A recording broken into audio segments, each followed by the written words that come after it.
Well, I hear what Greg is saying, and I'm always open to opposing opinions, but I do not agree. Last week, so much happened, so much is going on. Not only did we have Thanksgiving, we had, the trial of Ahmaud Arbery's killers.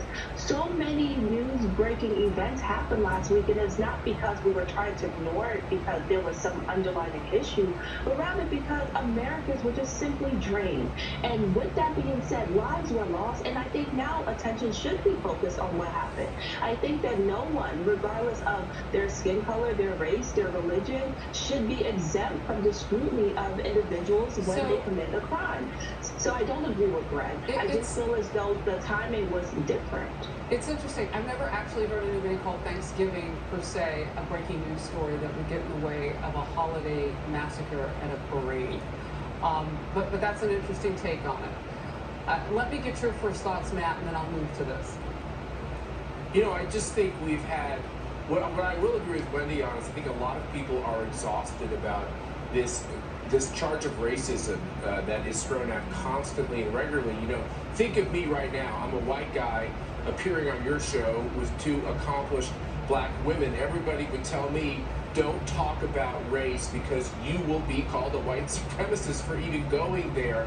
And I think we're just all exhausted. So thank you for giving me the respect for having me to come on and say that the obvious, which is what Greg said, which is what happened in Wisconsin was an attempt to railroad a young guy by the name of Kyle Rittenhouse and to make it seem like he was acting out against black people during the violence of Black Lives Matter. A jury of his peers acquitted him on all the counts, and now we have this new violence committed by a black man who I don't even think should have been left out on the street, and for whatever reason, people they're afraid to touch it.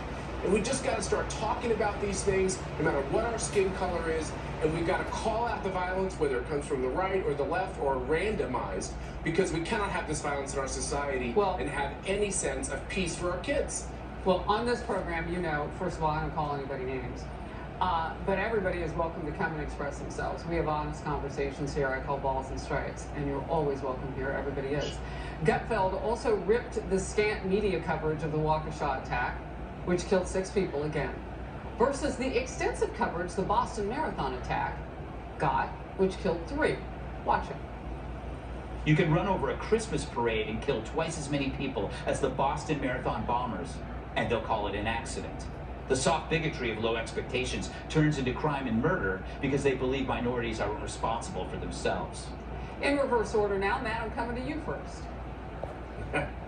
Yeah, I think it's unbelievable. I listened to your conversation with Joe Concha, and I almost feel like this whole desire by the left-wing media, epitomized by CNN, to say, it was a truck that hit the people. No, it wasn't a truck.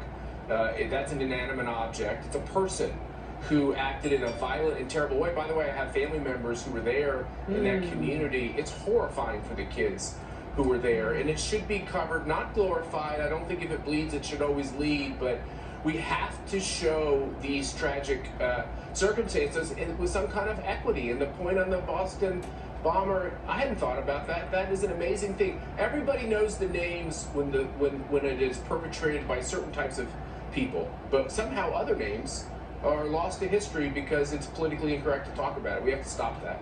Wendy, one of the things that I looked at as this was unfolding, and you mentioned kind of the haze of the holidays, I'm paraphrasing you, but all that was going on. The American people can take in so much more than we ever give them credit for. Look at what happened in Afghanistan.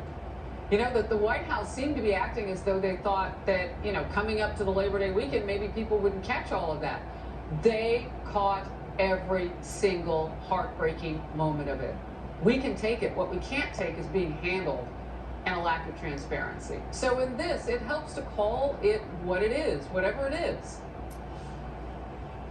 It does help to call it what it is, and I really find it heartbreaking that Matt decided to bring up Kyle Rittenhouse and talk about, self-defense when, from my vantage point, that wasn't the case. I don't know why race continues to be a part of this conversation, and we're trying to politicize. And you don't think it's part of the conversation, race or religion, part of the conversation at all? I think it's only the lack of coverage of a Christmas Day parade massacre? I think it's only part of the conversation, Harris.